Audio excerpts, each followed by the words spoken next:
Hello and welcome to Daytime, your place for scary stories, straight from the horror forums of Reddit. Make sure to like and subscribe for more horror tales of things that go bumping the night.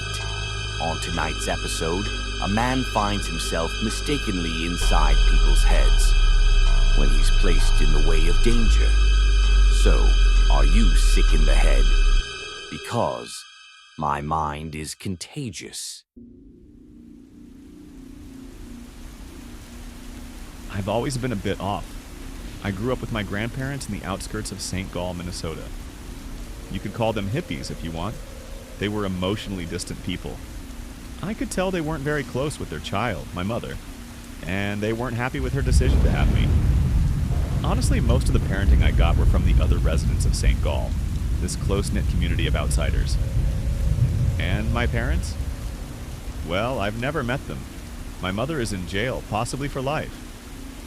Not sure why, but seeing as my dad is dead, I have my suspicions. Honestly, though, they've never been a part of my life, and I'm not going to start caring now. But I'm here to tell you about one of my most private and weird personal problems. Because of recent events, I've grown a bit existential. I thought it was about time I shared my story. My grandparents told me I had a skin disease, something that could transfer from one person to another if I wasn't careful when spending time with others. They had all kinds of fancy Latin words for it and statements from dermatology specialists. Looking back at it, I should have asked a lot more questions. I figured out it was nonsense by age 7. Either way, I was told to stay away from people and keep to myself. I had to wear gloves at the dinner table, and there were no hugs and kisses. Instead, I'd get a steady, gloved handshake when I did something good, and I was sent to the basement when I did something bad. The basement had no books, which was punishment enough. Just a dark room where I was left to stew on my anxieties. During my formative years, I was homeschooled. I noticed that I kept surprising people with my ability to retain, observe, and use information. While my grandparents might quiz me on European history, for example, I not only knew the answers perfectly, I could discuss them, challenge them, and see patterns from other textbooks I'd read. They kept calling me a smart kid, but I've never really felt smart. I just see things and remember them. If that's all there is to being smart, then it's not that big a deal. Trust me. But it came to a point where I could no longer ignore it. People in the community came to me for help, and I started picking up foreign languages. I learned fluent Spanish watching Telemundo, and a lot of German from documentaries about the Second World War. Today, I speak 8 languages fluently. But being intelligent, whatever that means, is not just a boon. You're constantly second-guessing yourself, asking if there is a better answer. You're worried you don't have all the pieces of the puzzle. Answers and the questions that precede them are never good enough. There is always another step to take, another angle to consider. Imagine being wrecked by constant doubt and insecurity. It leaves a mark on a person, and I'm no exception. I pretty much withdrew from other people. I couldn't imagine myself trying to help others. What if I guided them wrong? What if they took an unwittingly false statement as a fact? It is exhausting trying to be on the right side of knowledge and opinion. I was constantly on edge, withdrawing from St. Gall to focus on myself. I learned to find comfort in nature, mostly from a friend I made as a kid. It was an early morning in May, and the air was still thick with dew. I took a walk around the lake when I noticed this awful cry. The Toussaint couple had been setting up fox traps to protect their chickens, and something was stuck. I hurried over.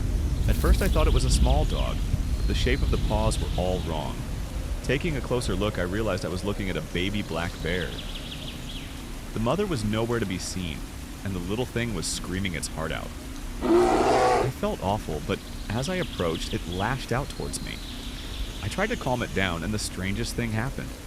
The moment I put my hand on its forehead, it just stopped screaming. The little animal just stared at me, confused. Those big dark eyes locked onto mine, and I could tell it knew my intention. It knew I meant it no harm, I'm sure of it. It was just scared, confused, and in terrible pain. "I'll help you," I whispered. "You'll be fine." I made a mental checklist of all the things I needed. It might require stitches, bandages, maybe even a splint. I had to check if the leg was broken or merely sprained. It could be dehydrated, starved, or sick. I didn't see any signs of mange or other diseases, so I just pet the animal, whispering comfort. "I'll be right back." As I stepped away, it didn't panic. It knew I'd be back. I raided our first aid kit and spent most of the day caring for it. I didn't bring it back to the house, as I wanted the mother to have a chance to find it. Instead, I cleaned it, cared for it, and kept it company. The leg wasn't broken, but there was a deep gash. The bear also had a limp when he walked, understandably. I figured it might be permanent. Still, it seemed calm in my presence. In a way, I felt a connection to it. We understood one another in a way that people usually didn't. It listened. He'd lean against me and sleep as I practiced my Mandarin. I called him Wojtek, like the bear the Polish 22nd Artillery Supply Company adopted during the Second World War. I spent 4 days with Wojtek that summer. Every night, I'd tuck him in next to a large rock so no wild animals would find him. And every morning, I'd bring him eggs, toast, and bacon. My grandparents usually let me eat in my room alone, so they didn't notice me sneaking out to share my dinner. At the night of the 4th day, as I tucked in Wojtek, I heard this rumbling noise. A tree breaking. The sun was setting, and I didn't even notice the black shadow flanking me. I turned around and realized I was facing a fully grown black bear, and I was standing between her and her cub. As she stood up on her hind legs, I remember thinking that I didn't even have the time to panic. I almost laughed. My death would be so sudden I didn't even get the chance to regret my actions. I froze, looking at those enormous claws, the jaws large enough to swallow my head. As she roared, I could feel my body collapsing to the ground. I thought I'd die from the sound alone. Then I noticed Wojtek. He'd stepped out and placed himself between me and his mother. He stood up on his little legs, making this tiny yelp noise over and over. It almost looked like he tried to mimic me, even though it pained him to stand on his wounded leg. I just crawled into a ball and made myself as small as possible. Over and over, I heard Wojtek screaming at his mother. The air grew silent, like that feeling you get before a lightning strike. I held my breath as I heard trees bending and breaking. Looking up, I saw Wojtek limping into the woods, following his mother away from St. Gall. I don't speak bear, but I'll tell you, Wojtek saved my life. I'm sure of it. And that summer, I started spending a lot more time with animals. There was something so relieving about being understood, without having all these expectations looming over me. Animals are so simple and so grateful for so little. I started spending more time downtown helping out at the animal shelter and veterinary clinic. I knew my grandparents wouldn't approve of me spending too much time around other people because of my skin condition, so I just told them I was at the library. Which wasn't entirely untrue. I borrowed a lot of books on the anatomy of common domesticated animals. I can clearly remember the first time I helped feeding the dogs at the shelter. They'd bark and growl, but as soon as I stepped into the room, they just stopped. All those little eyes turning to me. Staring, as if they wondered what the hell they were even looking at. They were already listening to me, trying to figure me out. They knew I was there to help. When I was 16, my grandparents died. They died within 3 months of one another, and I was left with an inheritance I didn't know what to do with. I invested most of it, sold the house, and moved into a small apartment downtown. By now, I was a de facto and unlicensed veterinarian. Nearby farms would sometimes call me up and give me something off the books for my help. I can't count the amount of cows and goats I've treated. Most of the farmers called me Dr. Charming. You know, as in Prince Charming, similar to a Disney princess. I used my inheritance to pay for my college studies. My investments also paid off handsomely, allowing me some greater luxuries. I got my VMD degree ahead of schedule from MSU. I can honestly say that it was easier than expected, and I started to realize that many of my fears were exaggerated. I still lived largely separated from other people, though, and I didn't have many friends. I had a few acquaintances, and most of the nearby farmers knew me by name, but that's not really what I'd call a relationship. As I turned 20, I decided I would make a conscious effort to be more social and face my fears. I had known for years that I didn't really have a contagious skin condition. That lie wasn't really all that held me back. Honestly, I just felt like a freak. I'd get lost talking to other people, and it would be exhausting trying not to correct them. Instead, I'd just hold my tongue and stick to subjective topics. Music, film, literature, favorite actor, that sort of thing. It was during an after-work with the others from the vet clinic that I first met Veronica. I was an unkissed, unloved, and insecure virgin at the time. Veronica took a liking to me, amazed by the amount of random nonsense I could dig out of my brain. She described it as having an unlimited flower bed of trivia she could make bouquets from. I'd never heard anything like it. While our first meeting was short and awkward, our following 4 dates went by like a charm. We'd go for long walks, and she'd ask me all sorts of questions. It's funny. She'd say. You could be a literal rocket scientist, but you can't pick up on sarcasm. One thing led to another, and we started dating. Veronica was the charming and outgoing ice pick I needed to break out of my shell, and to this day I credit her with what little social experience I have. She was warm, understanding, and had no trouble explaining social cues I might have missed. It didn't take me too long to get a hang of it, and soon I could hold my own in a conversation with her friends.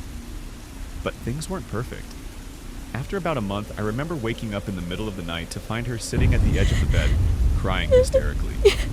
She'd hold her face in her hands, shivering and unblinking. I'd never seen her do that before. As I held her, she just started speaking nonsense.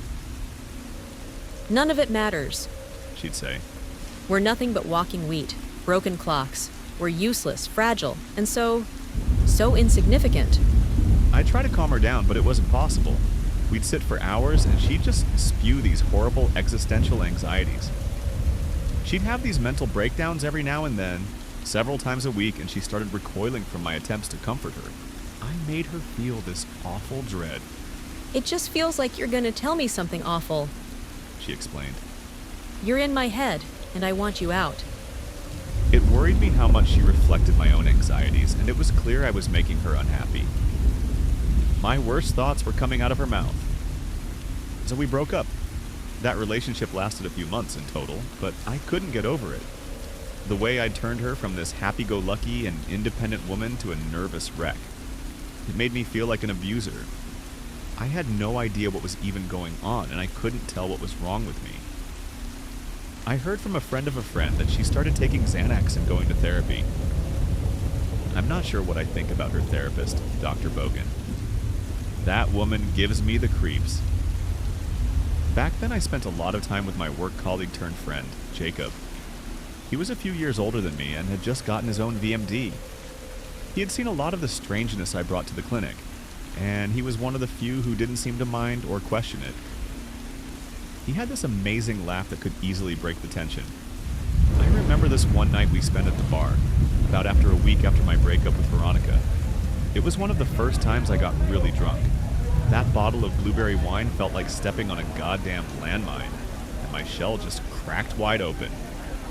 I'd gush about how amazing she was, how she made me feel, how beautiful she was. I'd quote love poems by Burns and Keats, laugh, cry, and finish most of the bottle on my own. At the time, Jacob was nothing but supportive.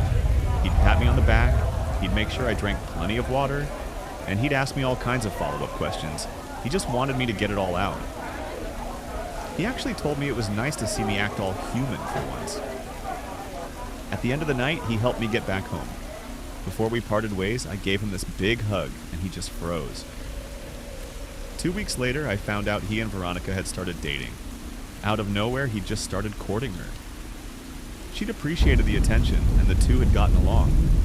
Jacob was absolutely smitten by her, and she had found someone willing to overlook and tolerate her exhausted mental state. The two of them just turned into this natural couple, like I'd never even been a part of the equation. Honestly, it kind of pissed me off. I quit my job and moved to the next town over. They, on the other hand, got married. I wasn't invited to the wedding. For a few years, that's been my life. I've been keeping to myself and spending time with the local wildlife. I've taken a few trips to Europe and reinvested my winnings. I've had a few short relationships with a handful of women, but as soon as I saw a hint of what happened to Veronica reflect in their behavior, I've had to leave. I've left a trail of broken hearts, and after a while I just stopped trying to justify it. I was being selfish. I couldn't keep hurting people just to get over my own insecurities. It wasn't until a Thanksgiving parade last autumn that I accidentally ran into Jacob and Veronica again. They had brought their kids, and I barely recognized the two at first. They looked so suburban. As Jacob's oldest son was waving a balloon around, I noticed Jacob staring at me from across the road. I figured enough time had passed that we could talk as adults, so we met up after the parade. It warmed my heart to see Veronica do so well. A few memories of her beautiful hair on the pillow next to me surfaced, and I felt this warmth in my chest. As she stepped away to help her kids use the restroom, Jacob approached me. He had this uneasy smile, something I'd never seen on him before. We shook hands, and his smile faded away. You want to talk to her? He asked. No, I just wanted to see how you were doing. Long time no see, you know. Sure about that? He chuckled, trying to defuse the tension. Yeah, sorry, I didn't mean to, No, said Jacob, nodding. I get it. No worries, man. It's all history. He looked down on his hand, blinking. But if it's okay with you, He continued. I'd like for you to piss off and leave my wife alone. I want to say that was the last time I saw Jacob, but that wasn't the case. He added me on Facebook so he could stalk me. He'd send me long emails, talking at length about how he knew what I really felt for his beloved Veronica. It'd be these absurd, paranoid rants. He'd ask me about my dreams, about my intentions, even creepy private things like how I'd touch myself while thinking about her. That's my wife. He'd write. I know how you feel about her, and I'll wring your fucking neck if I see you looking at her like that again. At first I tried to calm him down, but after a while I just started blocking him. Everything I said just made him worse, and I was honestly getting worried. Once I saw him drive past my clinic in the middle of the day. Had he really taken time off work to drive to the next town over to check on me? For what? To make sure I wasn't screwing his wife? He started leaving notes. He'd call me at work and send letters. He'd get new email addresses and get past my filters. I honestly considered calling the police, and I told him as much. Huge mistake. A few months ago, I was out jogging down a nearby trail. I was listening to a lecture on 40s filmmakers and had blocked out most of the world. It is nice just to keep my mind busy. It helps me compartmentalize my anxiety. As I was passing by a broken streetlight, I suddenly felt a push. I was knocked forward, scraping my hands and knees on the pavement. Surprised, I just thought I'd tripped on something. As I turned, I realized I was being attacked. It was surreal seeing Jacob there. He wasn't wearing his reading glasses, and he just stared at me with the same unblinking eyes that Veronica used to get. In his right hand was a pistol, pointed in my direction. Get up. He spat. Now. 1,000 possibilities raced in my mind. I had to comply, but I also had to make an escape plan. I could feel my thoughts kicking into high gear, brain locking itself into running 100 possibilities at once. I just stood there opening and closing my mouth like a trout out of water. My brain was drowning in thoughts on dry land. Step off the path. He continued. Walk. Why are... You don't get to talk. He screamed. You don't get that privilege. You get to step off the path, and you get to do what I say. I nodded and started walking. Jacob's hand was trembling. I could hear the rattle of the fully loaded magazine. We stepped off the trail and into the woods, stepping over logs, bushes, and zigzagging between saplings. It felt like an eternity. I'd been waiting for an opportunity to dive for cover, but at this range, it'd be impossible for him to miss me with all those bullets. One or two, maybe, but a full magazine? No way. I won't let you destroy my family, He said. I know you want her back. You should have listened. To what? I asked. You pursued me. I haven't done anything. Don't you get it? He laughed. You don't see it? He steadied his aim as I backed up. He was being smart, not aiming for the head. It'd be a body shot. One wrong move and I'd be gone. It doesn't matter how many times you've imagined it. Facing down an unsecured barrel of a gun is like staring into a well of darkness, knowing that eternity waits to drag you to the bottom. I tried to force my mind to cooperate, to give me something, a solution, a calculation, something to guide me. Yet all that was left was insecurities, indecisiveness, and dread. This was real. This could be it. Nothing fucking matters. Jacob continued. You and I were just jokers in a deck stacked against us. There's an entire cosmos of evidence that Jay just makes us... He just screamed himself red. His eyes, bloodshot and unblinking, refused to look away. I should never have taken pity on you. I should have left you to suffer, but I just fucking feel you. You're in my goddamn head opening these fucking doors. I don't want to think about these fucking things. I don't want to think about you taking her away from me. I don't want to think about how fucking dumb, small, and useless I am. Well, why does this keep coming back whenever you're on my mind? Jacob, No! He yelled, aiming down the sights. No more fucking poison! I should have been dead. Bullet in the chest, left to die next to a birch sapling. That's what I anticipated, but that's not what happened. Had I gotten a better look, I would have noticed him sooner. A massive 540-pound black bear with a limp, in rage. The moment Jacob raised his gun to take a shot, he was rolled over like a rotten log. I could briefly see his legs and head switch place as he was knocked flat on the ground. 2 shots went off as a roar echoed through the woods. The same roar I'd hear that night when a baby bear walked away from me, all those years ago. I saw the whole thing. I saw Jacob's arm ripped into pieces as the bear bore down on him. I saw him dragged across the forest as that enormous bear jaw clamped down on his legs. I heard bones break as the bear stood up on his hind legs, only to push down with all his weight. Biting, clawing, mauling, breaking. A body tossed around like a wet paper towel, spraying blood in all directions. Jacob's horrible screams just suddenly stopped with the snap of a joint, but the bear wasn't letting up. He was tearing him apart. This wasn't just an animal attack. This was retribution. I just slumped to my knees. The bear limped over to me, unscathed, but covered in blood. The thought hit me that he might just be a wild animal attacking us, or protecting his territory, but I knew that wasn't it. There was no way this wasn't Wojtek, and there was no way he'd hurt me. Instead, I leaned my sweaty forehead against his cold nose and cried. He nuzzled up against me. Over the years, his little yelping noises had turned into deep, comforting snorts. "I'm sorry," I bawled. "I'm so fucking sorry." Wojtek kept me company and felt my pain. Jacob's death was labeled the result of a wild animal attack. Veronica had told the police about his deteriorating mental state, and a few locals had heard shots go off just as a bear roared. The conclusion was that he'd probably provoked the bear. I didn't say a thing. There was no need to try and explain my involvement. There was no way they'd believe me anyway. I've tried to summarize my thoughts about this. They're not rational, but I don't think there's anything rational about my life at this point.